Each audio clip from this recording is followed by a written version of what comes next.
Mayroong humigit kumulang 170,000 sundalo sa IDF.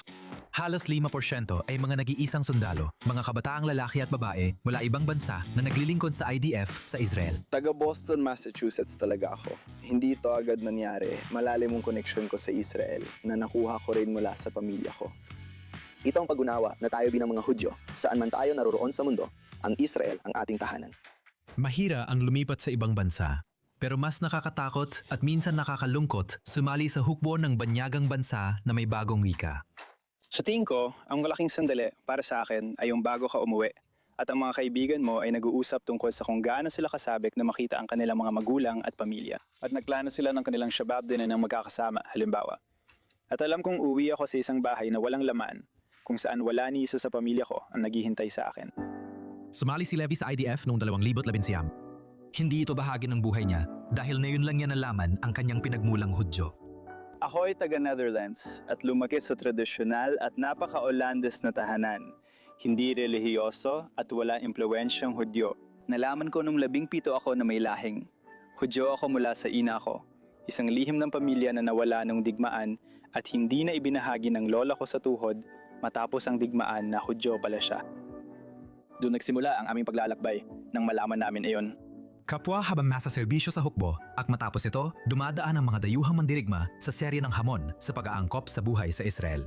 Ang pagiging nag-iisang sundalo ay nagpapakita ng mga kakulangan na malalaman mo lang kapag kailangan mo na, tulad ng abogado para sa kontrata o guarantor na pumipirma para sa iyo, na karaniwang ginagawa ng magulang ng mga Israeli.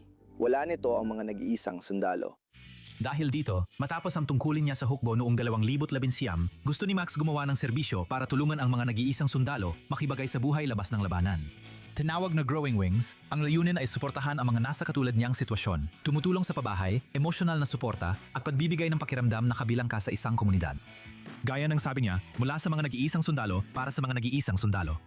Nabuo namin dito ang isang sentro kung saan pwedeng lumapit ang mga nag-iisang sundalo at sabihin ang kanilang problema o pinagdadaanan. Ikokonekta ka namin sa tamang tao o organisasyon para maresolba ang problema mo at susubaybayan ka namin para matiyak na nakuha mo ang tulong na kailangan mo. Isa sa mga unang sumali sa programa si Levi na matapos makita ang organisasyon ay na-promote bilang community manager. Wala akong matutuluyan kaya lumapit ako kay Max at humingi ng tulong. Papasok na ako sa serbisyo militar sa loob ng 2 linggo pero wala pa rin akong matitirhan. Pinatira niya ako sa apartment kasama ang ibang nag-iisang sundalo. At doon ko naintindihan na ito ay isang espesyal na programa kung saan sinusubaybayan ka rin nila at tinitiyak na ayos ka. At binibigyan ka rin ng komunidad na hinahanap ko. Kasama rin sa programa si Ariel Lublina, Brazilian nagsilbi kasama ni Max. Siya ang tagapayo ng mas batang sundalo at tumulong sa mga paglalakbay pang edukasyon sa Poland. Napatay siya sa Gaza Strip noong Agosto ng nakaraang taon. Sa unang Memorial Day service ng Israel para sa mga nag-iisang sundalo, kasama ang ilang NGO tulad ng Growing Wings, nag-alay ng korona si Max bilang pag-alala kay Ariel at sa libu-libong nag-iisang sundalong nagbuwis ng buhay para sa Israel. Kasama si Josh Boone, ang sniper mula Idaho na kilala bilang Bear Jew na nagpakamatay noong Enero ngayong taon. Nag-alay ng korona ng bulaklak ang kanyang partner na si Karen sa okasyon bilang pag-alala sa kanya. Habang may pandemya ng post-trauma sa Israel, umaasa si Max na maagapan ang dahilan nito. Bilang isang bansa, madalas natin pinag-uusapan ang tungkol sa kalusugan ng pag-iisip. At alam mo, talagang binibigyang diin ko ang kahalagahan ng komunidad at ang pagkakaroon ng kaibigan ng isang tao na nagmamalasakit at nagbabantay para sa iyo. Minsan, ang simpleng pangungumusta o pagtawal para siguraduhing ayos ka ay maaring magligtas ng buhay. Komunidad ang sentro nito.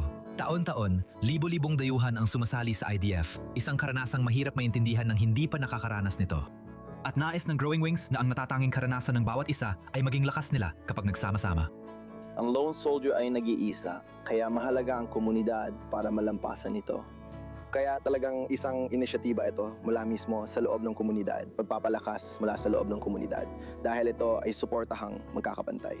Alam mo, nandito ako para tulungan ka, dahil nung ako ang nangangailangan ng tulong, may tumulong din sa akin.